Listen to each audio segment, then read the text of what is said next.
ধুবুৰীৰ গৌৰীপুৰত আৰক্ষীৰ পোছাক পিন্ধি চাঞ্চল্যকৰ ডকাইতি কাণ্ড। ধুবুৰী জিলাৰ গৌৰীপুৰ খেঙেৰাল গাঁৱত সংঘটিত হৈছে চাঞ্চল্যকৰ ডকাইতি। নিশা আৰক্ষীৰ পোছাক পিন্ধি হাতত বন্দুক লৈ 7জনীয়া দুৰ্বৃত্ত দলে এজন লোকৰ ঘৰত প্ৰৱেশ কৰে।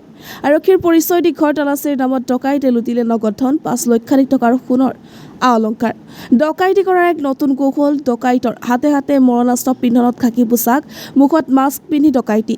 মাজনিশা গৌৰীপুৰ খেঙেৰালগা গাঁৱৰ ৰফিক আলী নামৰ যুৱকজনৰ ঘৰত প্ৰৱেশ কৰি এটি 7জনীয়া ডকাইতি দলে বিভিন্ন ভয় ভাবুকি দিয়ে।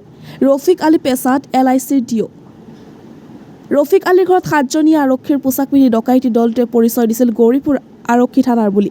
কিছু সময়ৰ অন্তত তদন্তৰ পিছত নগদ ধন, ঘৈণীয়েকৰ অলংকাৰসমূহ জব্দ কৰি লৈ পিছে গৌৰীপুৰ থানাত আহিবলৈ নিৰ্দেশ দিয়ে। ঘটনা সন্দৰ্ভত ধুবুৰী আৰক্ষী তদন্ত অব্যাহত ৰাখিছে। ঘটনাক কেন্দ্ৰ কৰি ধুবুৰীত আৰক্ষী হাহাকাৰ লাগিছে।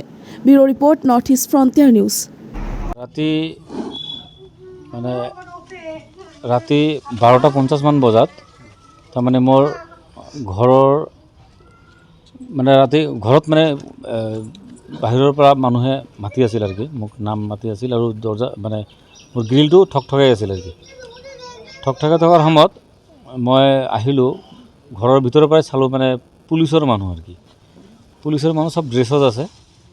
এটা সাব ইন্সপেক্টৰ আৰু কি এজন, আৰু চিভিলত আছে এজন, আৰু বাকী 6জনমান মানুহ ড্ৰেছত আছে, কনষ্টেবল আৰু কি। তো মোক সিহঁতে ক'লে যে আপুনি ৰফিক আলী হয় নেকি? হয়, মই ৰফিক আলী হওঁ। আপোনাৰ নামত চাৰ্চ ৱাৰেণ্ট আছে, আপোনাৰ 2 নম্বৰী ব্যৱস্থা আছে, আপোনাৰ জালি টকাৰ ব্যৱস্থা আছে, সুদৰ ব্যৱস্থা আপুনি কৰে, সেইটো কাৰণে আপোনাৰ নামত চাৰ্চ ৱাৰেণ্ট আছে আৰু কি। আপুনি কাইণ্ডলি দৰ্জাটো খুলিব লাগে, আপোনাৰ ইয়াতে চাৰ্চ কৰিব আহিছোঁ আমি। আপোনালোকে ক'ৰ পৰা আহিছে? আমি গৌৰীপুৰ থানাৰ পৰা আহিছোঁ। চব পুলিচৰ পোছাকত আহিছে, চব আৰ্মছ লৈ আহিছে মানুহবিলাক, চববিলাক উইথ আৰ্মছত আহিছে আৰু কি। এজন মানুহ চিভিলত আছিল, তেখেত ক'লে যে মই পুলিচৰ মানুহ হয় আৰু কি। তো আপোনাৰ ঘৰত চাৰ্চ কৰিব লাগে, আপোনাৰ দৰ্জাটো খুলিব লাগে আৰু কি। তো মই ক'লোঁ যে মই চাকৰি কৰা মানুহ, মই LIC ডেভেলপমেণ্ট অফিচাৰ, আপোনালোকে ভুল ইনফৰমেশ্যন পাইছে। তো নহয়, আমি ভুল ইনফৰমেশ্যন পোৱা নাই, আমাৰ ইনফৰমেশ্যন সঠিক আছে, আপোনাৰ ইয়াতে চাৰ্চিং আছে, আমি ঠিক ইনফৰমেশ্যন মতে আহিছোঁ, আপোনাক খুলিব লাগে আৰু কি। তেতিয়া অলপ হামকি জামকি কৰাত মই দৰ্জাটো খুলি দিছোঁ আৰু কি। খুলি দিয়াৰ পিছত সিহঁতে লগে লগে মোৰ মোবাইলটো চিজ কৰি লৈছে। মোবাইলটো চিজ কৰিলে পূৰা ঘৰত তন্নতন্নি কৰি ইহঁতে একদম বিচনা উল্টাই পুল্টাই, যিমান মোৰ আলমাৰি আছে চব চাবি দি খুলি চব চাই, বস্তুটো একো নাপালে। লাষ্টত মোৰ মিছেছৰ গহনা আছিল, 5 লাখ টকাৰ গহনা আছিল।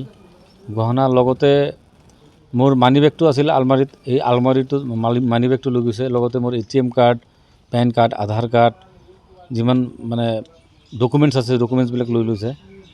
তাৰপিছত মই ক'লোঁ যে আপোনালোকে যদি আহিছে, পুলিচৰ পৰা আহিছে, তো মোক চিজাৰ লিষ্টটো দি যাওক, আপোনালোকে কি কি জব্দ কৰিলে চিজাৰ লিষ্টটো দি যাওক। তো তেখেতে ক'লে যে নহয়, আপোনাৰ থানাত যাব লাগিব, কালি আপুনি ৰাতিপুৱা থানাত আহিব আৰু কি। সেইটো কৈ কিনে মোৰ ঘৰৰ পৰা ওলাই গ'ল আৰু কি মানুহবিলাক। তো এইখিনিয়ে আৰু কি। আপুনি মৰ্ণিং থানাত গ'লে? মই মৰ্ণিং থানাত গ'লোঁ। থানাত আপোনাৰ ক'লোঁ মই, তো লগে লগে থানাৰ পৰা লগে লগে আহিল আমাৰ IC ছাৰ, তাৰপিছত OC, ছেকেণ্ড OC আছে, তেখেত আহিল, IC ছাৰ আহিল। অহাৰ পিছত ইনভেষ্টিগেশ্যন কৰিল কি। লগতে DSP বাইদেউ আহিছিল ইয়াতে। SP ছাৰক ফোন কৰি খবৰ লৈছে, ঘটনাটো কি হৈছে, তেখেত তদন্ত লৈছে আৰু কি। তো মই SP ছাৰক কৰজোৰে অনুৰোধ জনাওঁ, ছাৰ আমি মিডিল ক্লাছ মানুহ, দুখীয়া মানুহ, যাতে আমাৰ লগত, আমাৰ মানুহবিলাকৰ লগত যাতে এনেকুৱা ধৰণৰ ইনচিডেণ্ট নহয়, আপুনি কাইণ্ডলি এইটো অলপ ষ্ট্ৰিক্টলি হেণ্ডেল কৰক। আৰু মোৰ যিবিলাক বস্তু বাহিনী হেৰাইছোঁ, সেইটো কাইণ্ডলি যাতে মই পাই যাওঁ, ছাৰ। আপুনি যাতে উচিত তদন্ত কৰে আৰু উচিত যাতে মোক এইটো বিচাৰটো কৰি দিয়ে, ছাৰ। কিমান টকা লৈছে? মোৰ কেছ লৈছে 10,000 টকা আৰু 5 লাখ টকাৰ গহনা লৈছে। সোণৰ গহনা? সোণৰ গহনা লৈছে। মিছেছৰ যিমান গহনা আছিল চব লৈ গৈছে মোবাইল লৈছিল আপোনাক আৰু লগতে দুটা মোবাইল লৈছে ভয় ভাবুকি দেখুৱাইছিল নেকি এৰেষ্ট কৰাৰ তেনেকুৱা ভয় ভাবুকি দেখুৱাইছিল আৰু ভয় দেখুৱাৰ কাৰণে মানে চব আৰু মোৰ লগত ফেমিলি আৰু বাচ্চা আছিল মই সেইটো কাৰণে ইমান বেছি একো কোৱা নাই আৰু কি মই মানে আৰ্মছ আছিল সিহঁতৰ লগত সেইটো কাৰণে মই ভয় খাইছিলোঁ আৰু কি কি টাইম কিমান হ'ব টাইম আপোনাৰ 12:50 মানত সোমাইছিল 1:20 মানত ওলাই গৈছে আৰু কি সিহঁতে এওঁলোকে কি লৈ আহিছিল কি গাড়ী লৈ আহিছিল লাষ্টত মই বাহিৰত ওলাই কিনে চালোঁ সিহঁতে বাইক লৈ আহিছিলে কি লাষ্টত মানে ওলাই কিনে চালোঁ বাইক লৈ আহিছিলে বাইকৰ নম্বৰটো মানে ৰাতিৰ কাৰণে দেখিব পৰা নাই নম্বৰটো আপোনাৰ চিচি কেমেৰা নাছিল মোৰ চিচি কেমেৰাটো নাছিল ঘৰত বাইক লৈ এওঁলোকে কোনফালে ওলাই বাইক লৈ সিহঁতে বটতলৰ পিনে গৈছে বটতলৰ পৰা এতিয়া গৌৰীপুৰ পিনে গৈছে নে আলমগঞ্জৰ পিনে গৈছে নাজানো আপোনাৰ কিবা সন্দেহ হ'লনে নাই ৰাতি আপোনাৰ সন্দেহ হৈছিল নেকি যে এইবিলাক পুলিচ নহয় বুলি মোৰ কেতিয়াবা মানে যেতিয়া ফাৰ্ষ্ট টাইম চালোঁ তেতিয়া মোৰ সন্দেহ হোৱা নাছিল সেইটো কাৰণে নহ'লেতো খুলি দিলোঁ নহয় মই যদি মোৰ সন্দেহ হ'ল হয় তেনেহ'লে মই মানে গেটটো নুখুলিলোঁ হয় মই লগে লগে গৌৰীপুৰ থানাত ফোন কৰিলোঁ হয়